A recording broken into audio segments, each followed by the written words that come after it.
The story begins as a man descends from the sky, causing a sudden earthquake. A girl named Momori rushes out of her store, and she finds a huge dragon causing chaos in the city, but a cat jumps on her shoulder and tells her it's time to get to work. So she removes her hair tie, activating her power, and she transforms into a magical girl, flying at the dragon, and she takes it out in a single hit. She finds the man, recognizing him as the evil lieutenant, and she tells him she won't let him have his way, but as he looks at her, his glasses suddenly break, seeing how cute she is, and he realizes he's in love. At the evil organization's castle, we learn the man is named Mira, and his associates wonder how he lost to Momori, but he tells them they don't need to worry, saying his next plan is already in motion, and he guarantees he will succeed. He confronts Momori the next day, but instead of fighting, he suddenly gives her a cake instead. She realizes he's getting wet, so they find some shelter. He tells her the cake is an olive branch, and she mentions he has a good heart, causing him to become flustered, but he tries to remember his mission. We learn that Mira was born into an elite evil family, and he has been working his way up through the evil organization, where he's now the right-hand man to the king of evil, but he starts freaking out, feeling that something's wrong since he met Momori. She gets close to him, wondering if he's okay, but it only makes him freak out even more. He regains his composure and wonders why she's so easily accepted his cake, because it could have been poisoned. She thinks he wouldn't do that, but also notes that she hasn't eaten in a week, so he wonders how she's still alive. We learn she lives alone and has 2 part-time jobs, along with being a magical girl in the night, so she gets too busy to eat, but she thinks of it as saving money. Mira can't believe this, offering her more cake, and he tells her that if he defeats her when she isn't at her best, it will damage the reputation of his organization. She thinks he's being kind, but he considers it a matter of pride, and decides to send her a year's worth of rice. Back at the castle, Mira goes to his room, remembering his moment with Momori, and it makes him unable to control himself. He reminds himself of his purpose, and as the right hand of the king of evil, he must give his report on Momori, but he ends up ordering a cheesecake for her instead. The next day, Mira declares he will knock Momori out, showing her the cheesecake, but she suddenly collapses, so he holds her in his arms, and she explains she didn't have any time to sleep. He wonders why, so she explains she had to work, because a land shark took the facility she grew up in, and when a talking cat came up to her offering her money, she agreed to become a magical girl, but she ended up finding out that the cat was working with the landlord the entire time. Mira tells her she should leave her job, since she doesn't really want to fight, but she thinks someone needs to save the city, and it also lets her see him from time to time. He loses it hearing this, and tells her it's not fair since she's too cute, ready to give her his credit card. She apologizes for getting him worked up, and he tells her to seriously consider quitting, because he doesn't want to be forced to kill her. Back at the castle, Mira wonders if Momori is toying with him, and he refuses to be manipulated, reminding himself that he's evil, but he ends up ordering a fruit tart for her instead. He searches for Momori online, and discovers that there isn't much information about her. A servant suddenly arrives with tea, offering to help him defeat her, but he mentions it's his responsibility to knock her out, saying she belongs to him. He buys a limited edition pudding for Momori, and he meets her, but she apologizes for being late. She tells him she was busy, and starts eating the pudding, as he gets lost in her cuteness. He asks her about the number of jobs she has, so she starts counting on her fingers, but can't figure out the exact number, saying most of her jobs are one-time gigs. He wonders if it's difficult to work in a convenience store, so she explains it can be difficult to deal with the customers. He tells her to show him what she means, so she asks him if he would like his bento to be warmed up, but he accidentally breaks his teapot as he gets overwhelmed by her cuteness. She realizes she's still in her work uniform, and he tells her to wear a formidable outfit whenever she meets him, reminding her that they're enemies. So she transforms into her magical girl outfit, and he finds her extremely cute, wondering if she can transform again. He takes his tea, but she notices his sleeve is burnt and offers to repair it for him, but he breaks his teacup, thinking they're like a married couple. He tells her she doesn't need to do it, but she tells him she's pretty good at it, so he crushes the teapot again, saying he will do anything for her. She starts mending his sleeve, as she reveals that she used to repair all of her clothes, and he invites her to go shopping, thinking she needs more clothes. She reveals that the cat who turns her into the magical girl takes all the money she earns, saying he manages her assets and finds job opportunities for her. She adds that he made business cards so that it would be easier for her to find jobs. She gives Mira one of her cards. He realizes she's advertising giving massages, so he tells her to destroy it. He realizes that she's called Glass Happiness, and she tells him she was given that name, saying it means happiness can be as fragile as glass. She finishes mending his shirt and thanks him for his kindness, saying it makes her think being a magical girl isn't too difficult, but he lies again, saying everything he does is a matter of pride.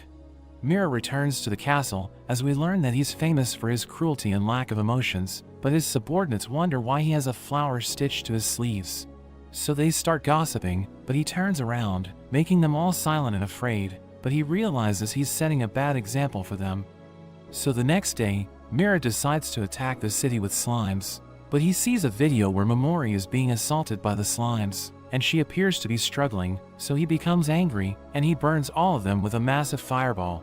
He carries her in his arms, taking her to a safe place. When he sees her crying, he can't help but lose control, and he covers her with his jacket. He tells her to go home, but she mentions that his jacket is warm and huge, making him freak out, and he squeezes slimes to calm himself down. He takes her home, but he wonders why she let him know her address, thinking she's being careless.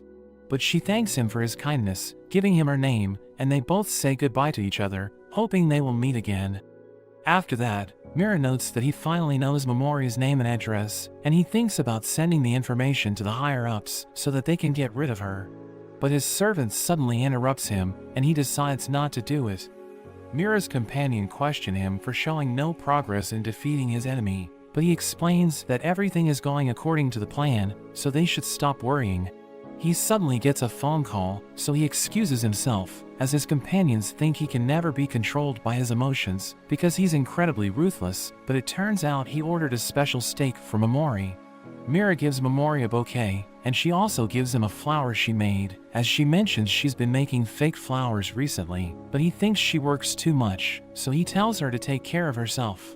She stares at him, thinking he's so kind, and she can't believe he's part of an evil empire, but this makes him shiver, and she doesn't understand why he looks so nervous.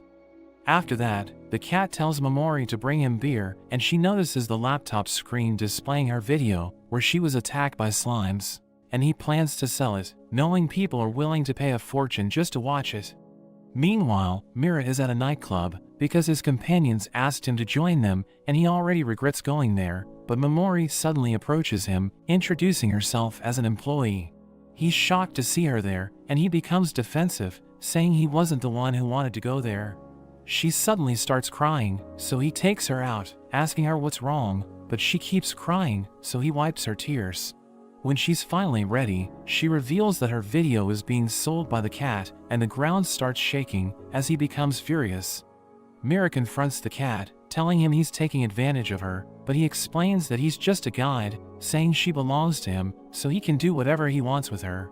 Mira slits his neck in the blink of an eye, and his soul mentions that familiars have no concept of death, saying he will appear before Momori again. Mira thinks about telling his higher-ups about the cat, but Momori thanks him and invites him to have dinner with her. She serves him the same steak he ordered for her, and they both enjoy the meal. He reveals that he enjoys eating sweets, and she tells him there used to be a bakery near her facility, which used to give children free bread crust to snack on, but they would fight over it, because it wasn't enough to feed all of them. He buries his face in his hands, and decides to max out his bank balance to support her, and when he's about to leave, she wonders if she can keep his jacket for a bit longer. So he allows it, but she reveals that her plan is to get the Royal Happiness cleaning for his jacket, which is 3 times more expensive than the normal one, so Mira takes the jacket to save her money. She reveals she kept looking at his jacket all day, and he thinks of returning it again, but she tells him he can keep it. The evil organization assigns an officer named Fumaru to help Mira deal with Momori, and he looks forward to working with him, but Mira isn't happy about it. As he writes his report about Momori, he wonders if he has feelings for her.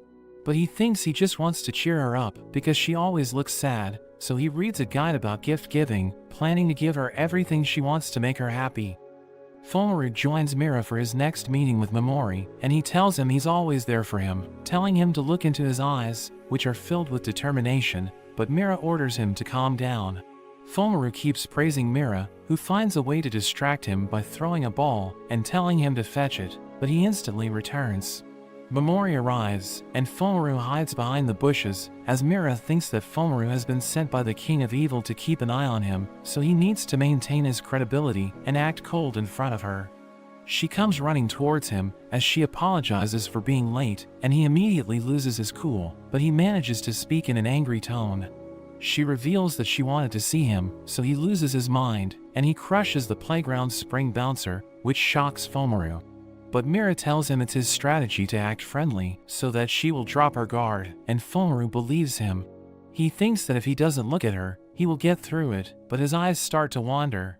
She reveals that she made lunch for him as a token of gratitude, and he accepts it, telling Fullmaru it's poisoned, but he realizes that he needs to make something up to avoid eating it. She notices him staring at the lunchbox, so she wonders if he's not hungry, but he just can't control himself, and devours the entire box in a second, as Fullmaru becomes worried. He remembers the time when Mira burned villages to achieve his mission, and he never hesitated to make sacrifices, because he thinks it's a sign of weakness. He tells Fullmaru he ate the poison lunch, telling him to think of poison as a spice, and Fullmaru thinks he's amazing. We learn that Mira wanted to eliminate Fullmaru, but he realized that Fullmaru wasn't the brightest, and can easily be distracted. Fullmaru tells Mira to introduce him to Momori the next time they meet her, and he agrees to do it. He wants to find a way to avoid arousing Fullmaru's suspicion and keep him away from Momori, so he warns him to be on guard, because she will kill him if he touches her. When they meet her, Mira introduces Fullmaru as his colleague, and Momori praises Mira, saying he's kind to her, which causes him to deviate from his rude persona, and he writes the word cute on a tree. Fullmaru introduces himself, and moves forward for a handshake, but Mira stops him, reminding him she can kill him if he touches her. He asks her why she's a magical girl, so she reveals that she just wants to earn money, and he can't believe she lacks conviction, as he accidentally tries to touch her again, but Mira stops him. He gives her her present for the day, which is a chocolate cake, and Fullmaru wonders if it's poisoned, so Mira reveals that it can be dangerous, saying he shouldn't even think of eating it. As Momori eats the cake, Mira notices chocolate on her face, which he wipes with his finger, and Fullmaru thinks he should also behave like Mira. So he puts his hand on Momori's cheek, telling her he will bring sweets for her next time.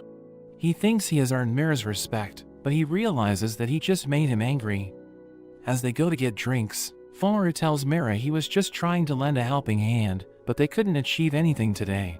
Mira mentions there's something he can do that will be actually helpful to him, and Mira pretends to throw a ball, telling Fullmaru to fetch it, so he runs away, but we see that the ball is still in his hands. He gives a drink to Momori, and she mentions that Fullmaru seems like a wonderful person, so he becomes jealous, wondering if she's interested in him, but she explains that she isn't. She mentions that she's just happy to know more about Mira and his friend, and he's about to touch her, but Fullmaru interrupts them, saying he found a rabbit, even though he was asked to find the ball. The cat reveals that Momori is the type of girl who's always ready to give up on things, but she has the ability to understand and adapt to new situations. Even though she doesn't usually put up a fight, she also doesn't let anyone take advantage of her. Mira thinks he has been struggling to find the next gift for Momori, but his servant tells him he wants to show him something that will please him. The servant leads him to the basement, where he sees they have captured Momori, with her hands and feet cuffed in chains, and his subordinates ask him to begin his interrogation. He's shocked to see her crying, and he gets rid of his subordinates in one blow, piling up their lifeless bodies. He pretends to begin his interrogation, because he has noticed a camera recording them, and he starts thinking how he can find a safe route to help her escape. As he looks at her, he's overwhelmed by how cute she looks, and slams his head against the wall, but she starts trembling, and mentions that she needs to use the restroom. But he tells her she needs to hold it, saying he will find a way to help her escape, but she wonders if it will cause any danger to him.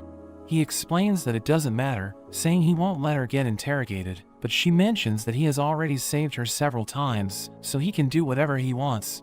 This statement sparks a strong reaction in him, which makes it difficult for him to keep his cool, while she keeps asking him if she can use the restroom. He realizes that she has no desire to escape, and he knows that there are cameras in the room, but he seems to enjoy himself. Fumaru suddenly arrives with a watermelon, saying he found the ball, and Mira becomes hopeful, thinking he can help her escape, but he's shocked seeing her tied up. He apologizes for entering without knocking on the door, and tells Mira to continue with what he's doing, saying he won't disturb them again. He leaves, and Mira is disappointed, but he thinks about tricking the others by turning off the cameras, making them hear the sounds she lets out when he tickles her. He tells her to bear it a little longer and pretend to faint so he can untie her. She wonders why he's helping her, and he notes that he didn't like the way she gave up on struggling to escape from the beginning, and we learn she has never been expressive since she was young. We go back to her childhood in her facility, when she's left alone, and she pretends to be okay with it, but she's actually scared, since she can't say what she wants. She opens her eyes, and finds herself in her home, as Mira reveals that she passed out while she was being tickled. He knows she did what he asked her to, but he's upset, because she didn't say a word before falling unconscious. She tells him she thought she could handle it, but he walks towards the door, saying he needs to deal with a lot because of what happened. He tells her that if something else happens, he won't protect her, and she apologizes to him, saying she will be more ready next time.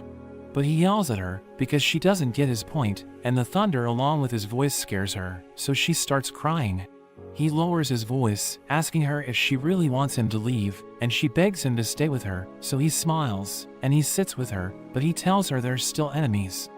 We see a bird familiar talking to the cat, telling him Momori is a failure, and he mentions that the girl he's guiding is going to become the new magical girl. The new girl named Hibana seems to be extremely aggressive, and like the complete opposite of Momori. She jumps at her familiar, biting his head, as he wonders if her coffee was bitter. We learn she's 15, and loves cute things, but she was surprised when she was told to become a magical girl, so she asked her toys for approval. She reveals that the bird made her a magical girl, and she's grateful to him, but she's embarrassed to be honest about it. She attacks her familiar again, making him bleed through his lips, but he tells her it's time to work. She transforms by pulling her choker, and they both go to a place where Mira's servants are messing with the children. When she arrives, people are surprised to see her, wondering if she's going to use magic. But she snaps her staff in half, and fights with her brass knuckles instead. At night, she defeats numerous slimes, and her familiar wonders if she's okay, because she appears to be injured. Mira arrives, realizing there's another magical girl, and he uses his flames to knock her out. Back at his office, he sits quietly on his chair, while his servants discuss how he behaves coldly after achieving a huge mission. He believes he killed the other magical girl because he didn't have any other option to keep Momori alive and clear his name as well. He thinks his relationship with Momori has ended since he killed her friend, but realizes they were enemies, so it was the right thing to do. Hibana suddenly wakes up after a nightmare and is stunned to see herself alive. Her familiar comes running towards her and apologizes for putting her in danger, but he mentions that he wants to tell her something.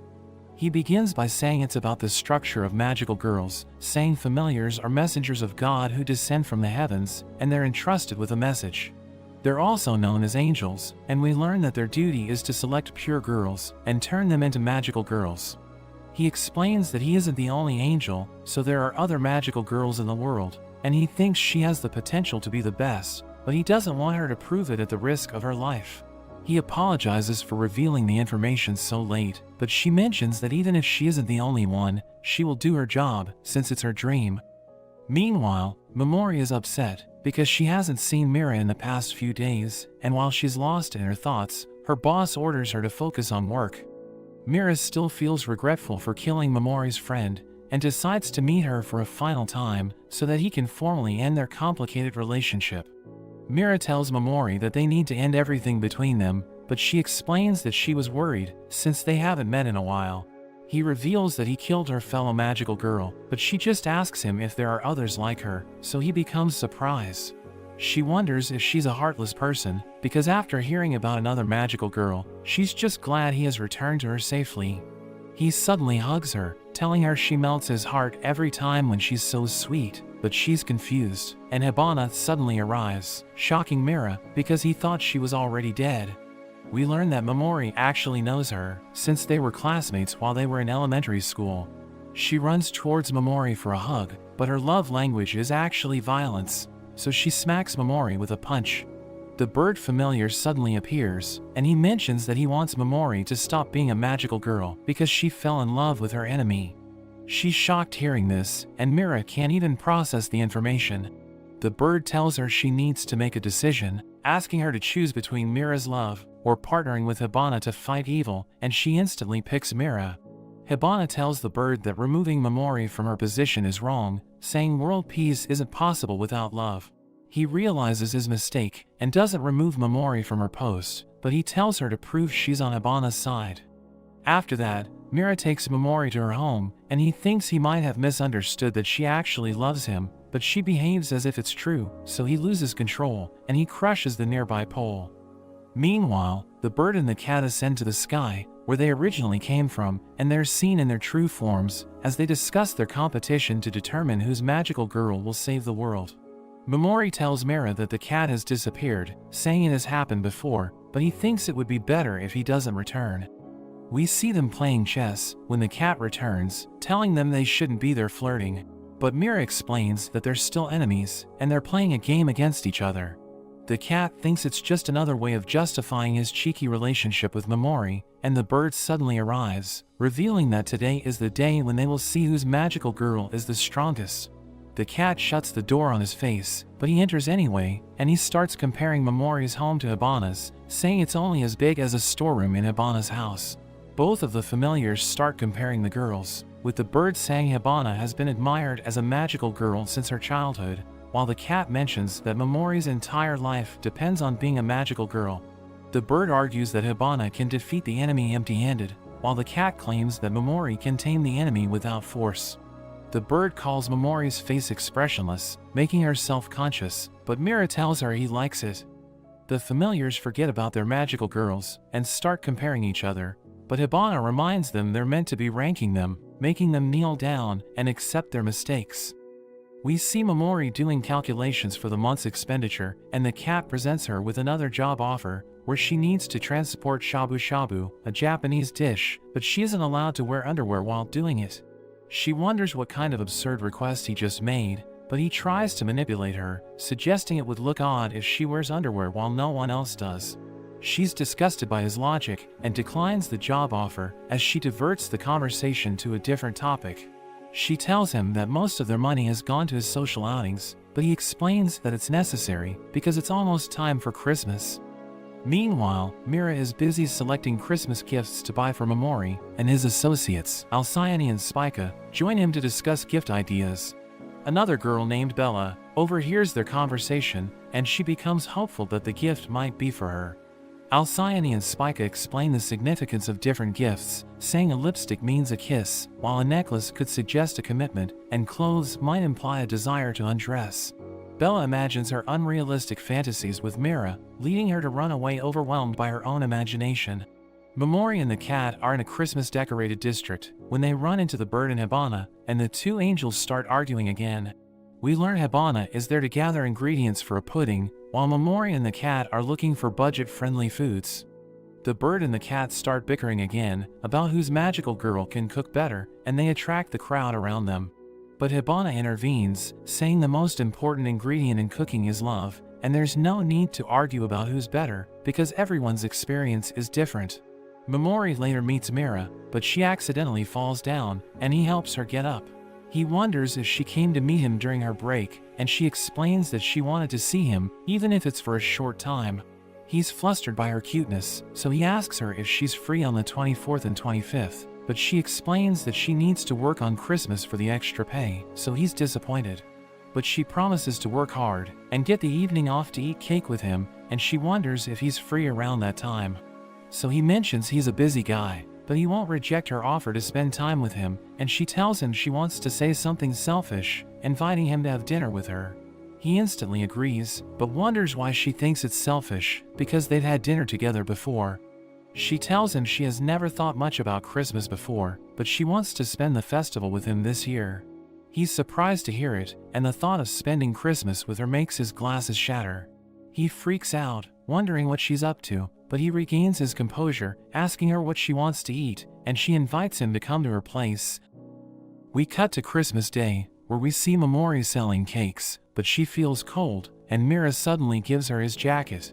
He also gives her flowers, but she tells him she can't go until she sells all the cakes, so he pulls out his card and offers to buy everything. She thanks him as they walk, and he notes that the evil organization will take care of all the cakes in no time. Momori stops to buy some vegetables, and Mira starts thinking they're acting like a couple. They visit another shop, where after collecting 10 vouchers, customers can enter a lottery to win 10 kilograms of rice. Mira immediately tries to buy her a year's supply, but Momori stops him, saying that he's already done too much for her, but her luck isn't very good, so she only wins a packet of tissues. Mira gets angry and asks the shop owner how many vouchers he must buy to get the reward, but he's told it doesn't work like that. After that, they go to Momori's house, where Mira offers to help out, even though he has no cooking experience, so she gives him a carrot to peel. She decides to cook glazed carrots with the hamburger steak that she already prepared, and when Mira sees that it's heart-shaped, he loses control, but he reminds himself that girls use hearts in their texts, so it doesn't mean anything. But the heart-shaped steak still excites him, and he washes the carrots so much that Momori worries that they will have none left to eat. He wonders why she's smiling, and Momori notes that it's strange how they're doing everything together. Mira thinks the same way, because they were supposed to be enemies, but he thinks they're behaving like newlyweds. After the food is ready, Mira is overjoyed to get the heart-shaped steak. He finds it delicious, and Momori thinks the carrots are also good. She's happy she got to spend Christmas with him, and as they start to get closer, the cat suddenly interrupts them, reminding them that they're enemies. Mira agrees he should protect his reputation, but when Momori serves food for the cat, he becomes flustered, since he was the only one who got a heart-shaped steak. Hibana and her familiar also join them, and she aggressively hugs Momori. Meanwhile, at the evil organization, everyone celebrates Christmas, and one of Mira's associates named Betelgeuse praises Mira for organizing the party for them. Later on, Hibana notices the two familiars have fallen asleep, so she tucks them in, and she sees Mira and Momori outside, where they both wish each other Merry Christmas, and Mira gives her a scarf as a gift. We see Momori preparing breakfast, but when she tries to wake up the cat, he tells her to join him. After breakfast, they have a meeting, where the cat tells her they need to refine their tactics, and they need a magical girl-like catchphrase for her entrance. He shows her how it's done, and even though she doesn't like it, she agrees to do it since the cat says it's important. So she gives it a go, which makes the cat laugh, but he likes her obedience, and she notes that it's her job. He mentions they need to update her outfit, and he shows her a few options to choose from, but they're all too revealing, so she prefers something with a little more fabric. The cat teases her and she calls for Mira to save her, but it upsets the cat, because he thinks she shouldn't contact their enemy for help. Meanwhile, Mira leads the evil organization's emergency meeting to plan their 17th annual party, and only Fomaru is excited about it. Mira mentions that the evil king is looking forward to it, which makes them change their mind, because they treat it as an end-of-year party, but in reality, it's an unholy feast dedicated to the king of evil. The others wonder what he has in mind, so he says they will have a no-laughing competition, just like in the previous year. He mentions he won't be participating since he's organizing, but the others have trauma from taking part in the previous year. Fomaru notes that if they have the same roles as last year, it'll be boring for the king, so he suggests Mira should also join them in the competition, but Mira distracts him by throwing a ball. We see Momori working her job, while the cat just relaxes at her house. When she gets home at night, she finds him sleeping, so she starts cleaning the house before dinner. The cat suggests going to the bathhouse, and Momori is able to relax, but afterwards, we see the cat in his human form as they head back. As they have dinner together, the cat wonders what she thinks of him since they live together, but she doesn't really answer, and just calls him a messenger from heaven. She mentions it's new to her, so she doesn't completely understand it, but she thinks their situation is similar to what a family would be like. He tells her soup is bland, but she thinks it's still tasty, and she wishes him a happy new year. We see Momori in her bed, but she's terrified as she hears something moving around her room. Meanwhile, Mira's associates tease him because they think he has feelings for Momori. They look at his personality test, where he answered love to the first four-letter word that came to his mind. So they think he's in love, and as they continue to go through the games, it makes Mira late for his daily meetup with Momori, and he wonders why she isn't there yet. He spends all day waiting for her, and he thinks that even though they didn't agree to meet every day, she might be up to something, so he decides to check on her. He finds her sitting outside her house, and when she sees him, she starts to cry and hugs him. He wonders if it's her new strategy, because the only thing he can think about is how cute she is. Momori tells him she missed him and that she's glad he came, which confuses him, and he tries to calm himself down. He notices she's shaking, so he asks if everything's alright, wondering if the cat did something to her. But she tells him the cat isn't around, so he should stay with her. He wonders if she's so deeply in love with him that she's ready to forget her mission just to spend a night with him, but it turns out that she's scared of ghosts. Mira finally understands the situation, and after seeing her house, he also believes her house is haunted. She tells him how she ignored it at first, but the ghost has been starting to scare her a lot, and now she isn't able to sleep. He wonders why she hasn't moved out, but she mentions it's because the rent is super cheap. She mentions that she never believed in ghosts, but after the cat told her that he and Mira were both supernatural beings, she couldn't deny the existence of ghosts. Momori tells him that the cat won't be back for a while, so she's alone, but Mira reminds himself that it doesn't matter if they're alone, since they're enemies, and there's no room for error. But Momori suddenly hugs him after hearing a sound, and he mentions that he heard it too, so he decides to stay the night, telling her they will discuss it in the morning when things are calmer. As they try to sleep, Momori holds onto him, and she thanks him for everything he's done for her, thinking he's done too much, but he gets up, saying he would do anything for her, but he realizes she has already fallen asleep. After that, the cat returns and cleanses the house using his sacred powers, but Mira beats him because he didn't do it earlier, so he mentions he wanted to move to a better house, but Momori is happy she won't need to pay a higher rent. We see Momori and Mira at their spot, and Momori thinks about surprising him by covering his eyes from behind, but she realizes she's too short. We learn that Mira already knew Momori was there, but he pretended not to see her to let her surprise him, but when she couldn't reach, he found her way too cute. She greets him and mentions she forgot to do her catchphrase, so Mira tells her to do it. She's surprised by his request, but agrees to do it, and after witnessing her performance, he laughs at her, because he thinks it's cute that she's so serious about it. Momori is happy she was able to make him smile, but he tells her to do it again, saying it's for his research. She gets embarrassed after doing it 3 times, and she calls him mean, so he reminds her that he's the ruthless evil lieutenant, but Momori disagrees, because she thinks he's kind even when he's teasing her. Mira wonders what kind of magic she can do, so she tells him about her power happiness, which makes it so that only good things can happen. Mira thinks it's overpowered, but Momori mentions that it only lasts for 9 seconds. She goes on to tell him about her second skill called happiness conversion.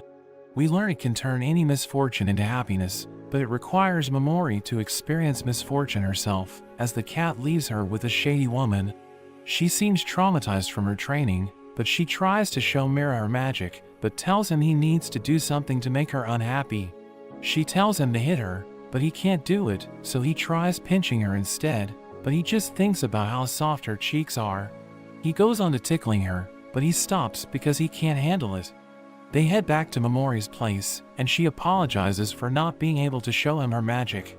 She notes that her magic is triggered by unhappiness, but the comforting touch from his hands fills her with happiness, so it makes it hard for her to demonstrate her powers, and Mira loses it hearing this. She asks to see him again, and they say goodbye, thinking about how even though they are enemies, they're the happiest when they're together,